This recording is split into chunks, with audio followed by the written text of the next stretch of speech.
What's up, grinders? Welcome back to the channel. So today we're going to be doing a react to a video from Matt vs. the world. Why do I keep contradicting myself? So I've had a bunch of requests in recent videos for me to go check out some videos from Matt because apparently he's changed his opinions on what he believes is the best way to learn a language. From memory, he was very heavy on the input side of things, but also like a big flashcard user, etc. And the last thing I really truly watched from him was this video right here, the language school that teaches adults like babies, the ALG approach. This one actually came out at the exact same time as I started testing the ALG theory via Spanish with my Dreaming Spanish series. So I'm curious to see what he's got to say now. But I have actually already watched this part of the video. It's literally just his entire life story, so we're going to start from this point right here, watching my students struggle. The next important thing that happened that led to a shift in my language learning worldview was moving to Japan in 2022. After moving to Japan, I started meeting many foreigners who were fluent in Japanese, way more than I'd ever met before. Because the reality is most people that are fluent in Japanese don't make videos of themselves and put them on YouTube, right? So before I really only had YouTube to go off of, whereas here, now that I'm living in Japan, you meet friends of friends and things like that. You meet a lot more people. Also, at the time, my channel was growing really quickly. And so a lot of people would just spontaneously come up to me. When you're in Japan, you're a foreigner, it's easy to notice other foreigners, right? We're the minority, especially at the time when I first moved to Japan in 2022, the country was still closed and tourists couldn't come. So foreigners were a lot rare. So we probably noticed each other even more. So pretty much multiple times a week, people would come up to me and be like, oh, are you Matt? Like, yeah, I watched your videos. You helped me learn Japanese. So basically, I met a lot of people that had learned Japanese using my method. And the thing was, they all kind of were like me. They were all extremely fluent in Japanese. They were all in the top 99% of ability, but they still had certain quirks. They would still sound kind of stiff in the way that they talked. They would still have a foreign accent. Generally, their pitch accent still wasn't very good. And overall, they were just A tier. They weren't S tier, if you know what I mean. So basically, they were good enough in 99.9. They're probably good enough in every single situation, but they just weren't quite native. They weren't quite hitting that native thing. Like, I understand why people want to chase wanting to be native. Like, of course, if I could become the best Chinese speaker that I could and sound like a goddamn native, that would be fucking amazing. Like, it would probably be amazing for my YouTube channel, Or the same with Spanish. Like, wouldn't really help with Esperanto. But my point being is, like, most of the time, it's actually just not worth the effort. You just got to decide, okay, well, I'm good enough. There's other things in life to do, rather than just become the absolute bee's knees of pronouncing this language, okay? Like, if you want to chase that goal, great. Just realize that that's something you'll be chasing forever. It's like the rabbit that's chasing, the dog that's chasing the rabbit on the stick. So that kind of solidified that it's like, okay, my old method that I taught on YouTube, it works really well. Like I said, most people live in Japan for decades, they can't speak Japanese fluently. Most people try to study Japanese for years, they never become fluent. So the people that use my methods, they're still complete outliers in how successful they were. So beyond a shadow of a doubt, my method worked really great. But the other side of this is after moving to Japan,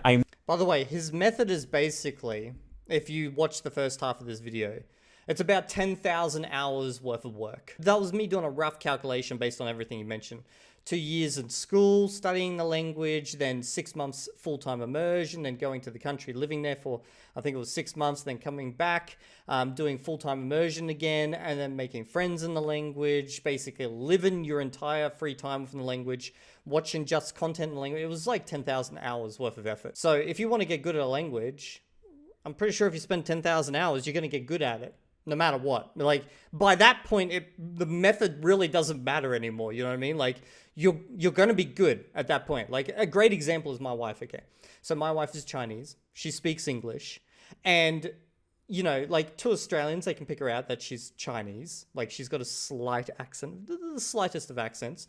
But she's been living here for 20 years at this point, okay? And using this language every single day. And when I first met her, let's just say it was pretty goddamn clunky. And now, because I met her 15 years ago, now she sounds damn near close. Very close. Like, she's at the point where even the AIs, when they're, like, listening to her voice, they get mixed between, Australian and Chinese. They're not quite too sure. So it's pretty close.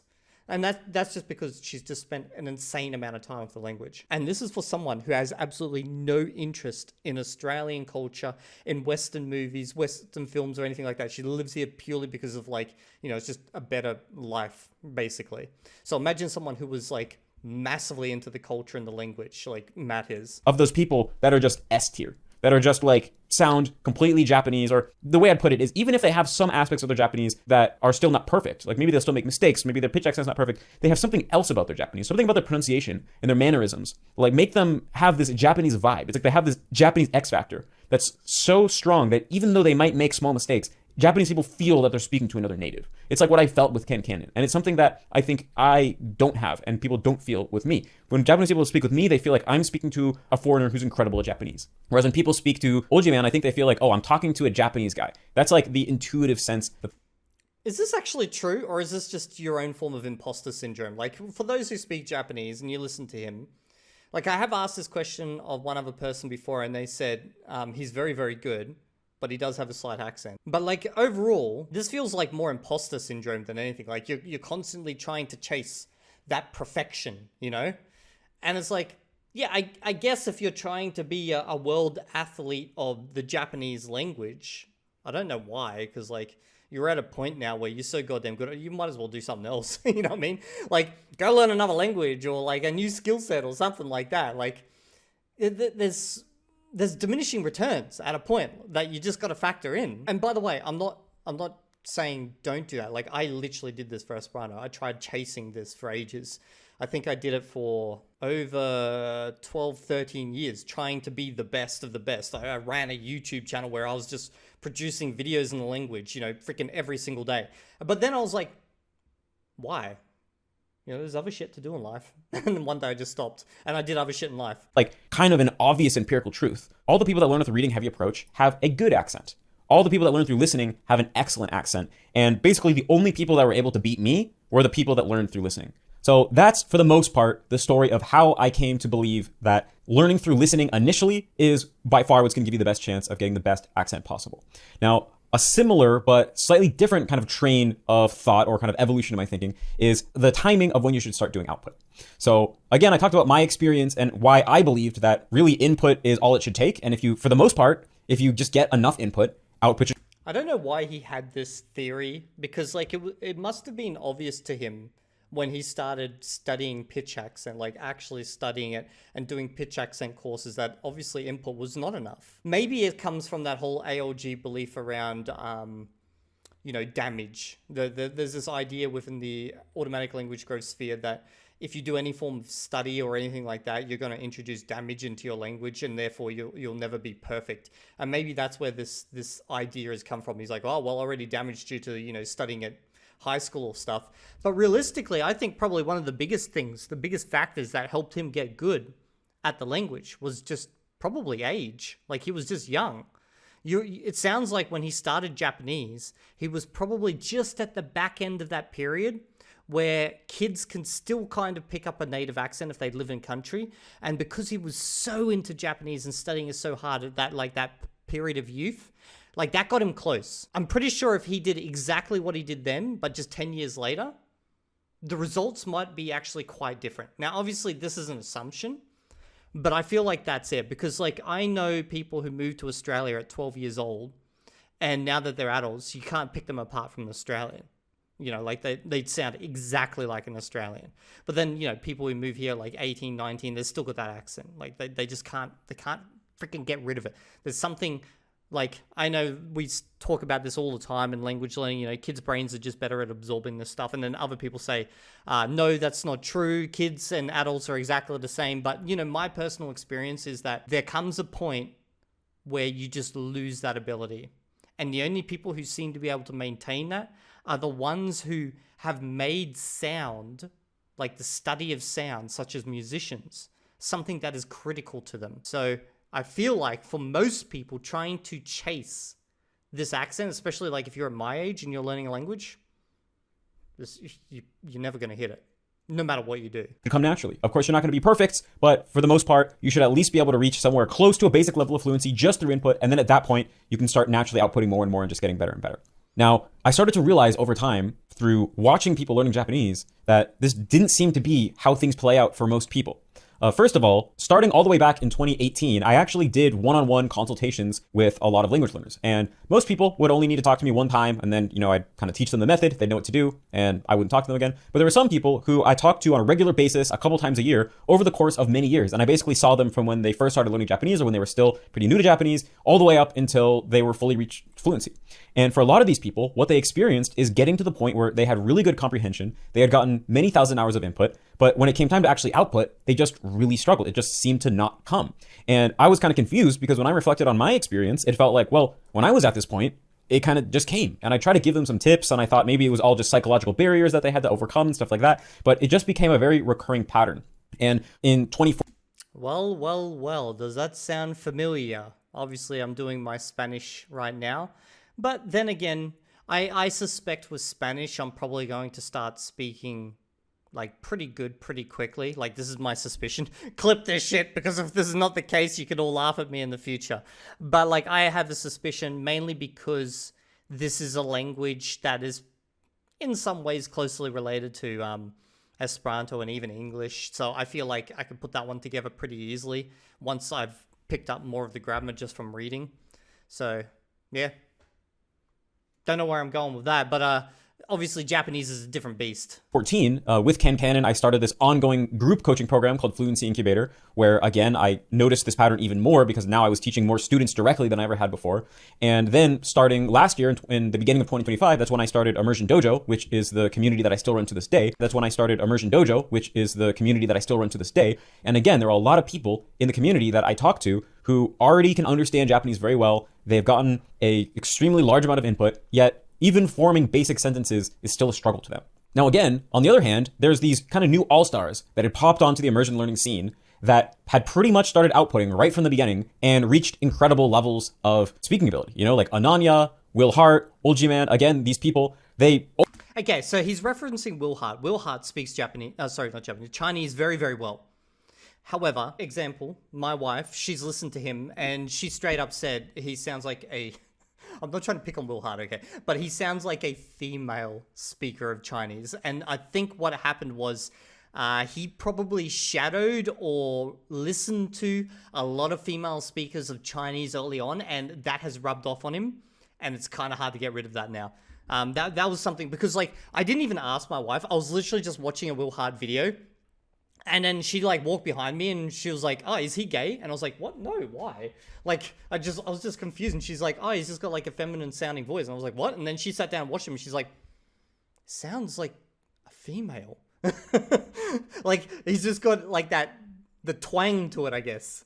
But he does speak Chinese very, very well. Almost started outputting right from the start, and it didn't seem to lead to them fossilizing and ending up being stuck with broken Japanese, which is what the ALG theory, and ultimately even going back to what the Stephen Krashen's input hypothesis theory would have predicted. So basically, I was bombarded with all this evidence that the theory that input alone leads to output ability for most people is not true. Of course, there's always exceptions. There's always people that say, oh yeah, I pretty much reached fluency just through getting input, right? But it seems like for more than half of people, for pretty much a majority of people, this isn't the case. And it takes a lot of active effort to build up output ability. And then on the other hand, there's people that output from the start and they achieved literally S-tier level results. So this whole idea that delaying output is the key to reaching the highest level empirically just didn't hold up anymore.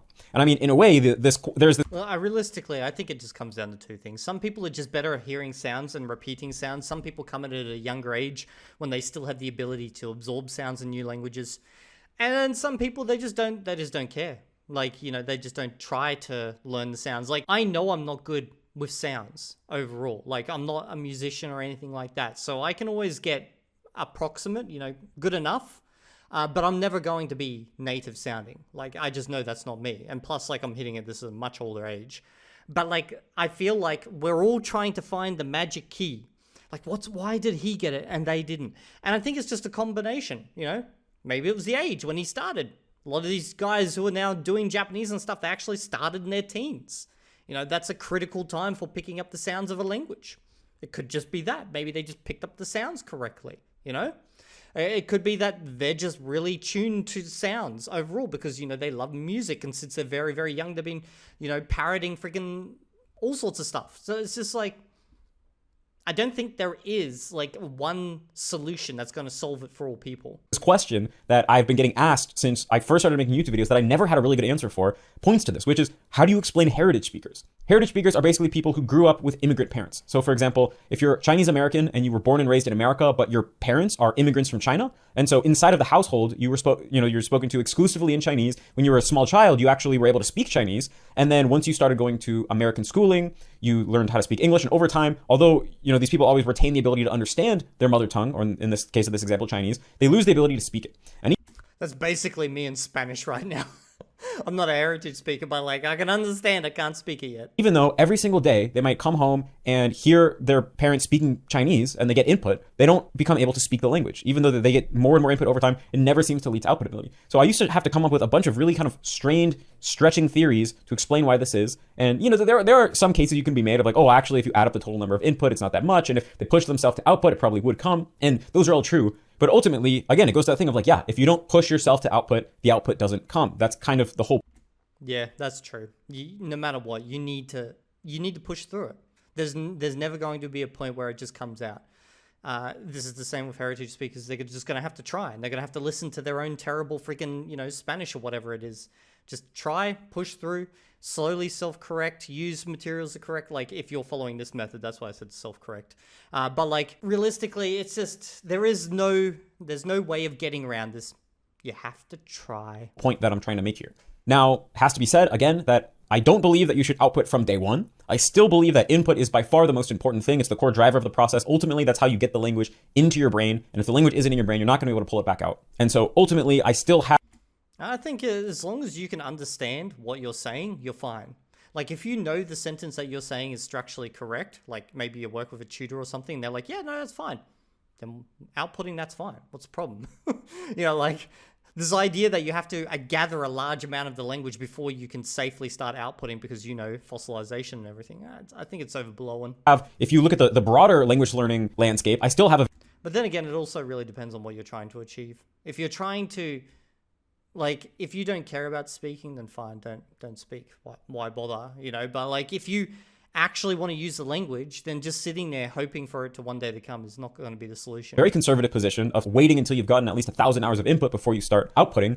I have stepped back from my original claim that input is the end all be all, just get input galore, and then eventually you'll be able to just output naturally, because empirically that doesn't seem to play out.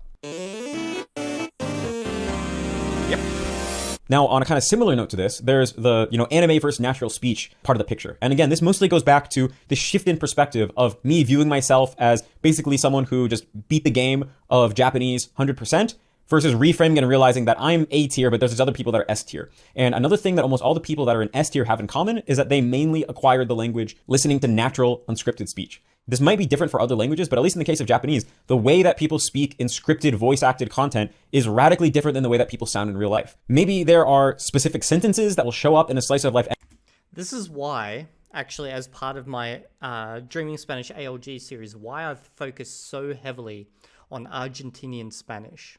Because people constantly say, oh, the reason why his comprehension is bad, blah, blah, in comparison to some other person who apparently has got better comprehension, is because, he's not getting a variety of content. And it's like, yeah, but I'm here to test a theory. I want to see that if I listen to that content, mainly, I'm going to build a model that represents that language. But if I'm listening to, Spain Spanish a lot, and then Argentinian Spanish, and then freaking Mexican Spanish and all this, that doesn't represent the, what ALG is trying to replicate, which is a kid growing up. And a kid growing up generally would be listening to, just their local accent, the accent of their parents and whatnot. Then as they watch TV and stuff, they'll hear other accents. But you are mainly surrounded by one accent. So that's why I'm doing that. I'm following the Argentinian. And it's why when people have been like, why are you reading subtitles? Just go to books and stuff and Harry Potter and stuff. And I'm like, yeah, but I want to read subtitles from speakers who are speaking this language naturally according to their local accent. Because I'm here to test a theory, right? I'm here to test to see if this is true, that I will develop a more, I will come out of this sound like an Argentinian. That's the whole point of my experiment. So there is reasons for why I'm not like going all out. And this relates perfectly to what he's saying with anime, where anime doesn't reflect real life speech. Anime that resembles sentences people would say in real life, but the inflection patterns and the sound of the voice and the pronunciation is radically different, because voice actors literally go to school and get trained in how to make that anime sounding voice, and it just doesn't sound like the way that people speak. It's not just voice actors, it's actors anywhere. In Australia, we have the standard Australian accent, which is used within film. So if you are too far off of it, you have to go do accent training. In real life. And of course, if you're getting a lot of input from anime and novels like I did, there's just a lot of language that they use that isn't fully natural. And so again, for me, after getting so much input, and again, I got thousands and thousands of hours of input across a large number of domains, eventually I was able to build a pretty decent model of what natural Japanese sounds like. But the thing is, when I went to speak Japanese, I had to be searching around in my head for the natural way to say it. A lot of times the first way that popped into my head wasn't the most natural way. It was kind of an anime way or a novel way or overly sophisticated way. And I had to kind of, search through my model to try to dumb down my thoughts into the way that normal people would say it. And after doing this for many years, now it's mostly become natural to me. But like I said, even today, I have kind of slip-ups where I will say something that a Japanese person pretty much never says. And this seems so obvious to me. And yet people are always saying to me, Evildea, you need to go listen to more accents and stuff. I do. But like, there's a reason why I've been so heavily focused on Argentinian Spanish. It's not because I think, well, I do think their accent's pretty cool, but it's because I'm trying to test that part of this theory. I'm trying to see if that's what happens. If I listen to just them, playing games, because that's what I like to do. I like to play games. So if I listen to them playing games, just from that accent range or them talking about their life there, that's what I'm going to develop. And yet people are like, Evildea, go read this book over here from, someone in Spain. I'm like, they speak different. I'm here to test a theory. And it will happen all the time. Literally yesterday, I was with my girlfriend and I used the expression tsunken shiteru. And she literally said, itsu no jidai no hito da yo. Which is basically, a comeback being like, why are you talking like someone from 100 years ago? Is basically the idea, because no one says that. And as soon as it's pointed out, it's like, oh yeah, come to think of it, I've never heard anyone ever actually say that in real life. I've only heard it in anime and novels. But again, since my early input was so influenced by that, to this day, my model of the language is very influenced by that. Now, of course, you can always course correct. You can also go on to get natural input. But basically, I think I was really downplaying how easy it is to recalibrate your model of the language when you initially build it up through unnatural content. Again, I was able to do this, and like I talked about in my video about why you shouldn't learn from anime, there's a straw man version of this, which is like, oh, if you learn from Japanese from anime, you're gonna sound like Naruto. And so obviously that's not true. But at a certain very high level, there are negative side effects. And it's actually, from a certain perspective, not that surprising that if most of your input comes from this, on a certain level, very unnatural type of language, that it's not gonna lead to the best results. The best results come from when you learn the language from content that actually resembles the way you want to speak yourself. I'll probably leave this because this video is getting quite long. You guys can go watch his entire video down in the comment section below. But I do find it fascinating that he has for many years spoken about a language parent, someone you should mimic and imitate when you're trying to, perfect your accent within a language. And yet this part about anime just went straight over his head, but not just his, many people within this space. They're like, it's just that's so obvious to me. That's not how they would speak. And if you believe that input is what leads you to, building a model of the language, then obviously you're building a model that's based on a language that doesn't exist, and on the street. So I find that fascinating. Just that lack of awareness around that part there. Anyway, I do like the fact that he is now becoming more self-aware about what's actually happened over time. I guess it took a fair few students. But I think we're still going to see quite a bit more evolution, but it's going to take time because you can't just pull back so fast. It's going to take time. I think in about 10 years, we'll get to something that's a bit more realistic. Anyway, I hope you guys have enjoyed this video, and I'll see you all in the next video. And if you're not there, well, that's fine. Fuck you, man. Fucking idiot.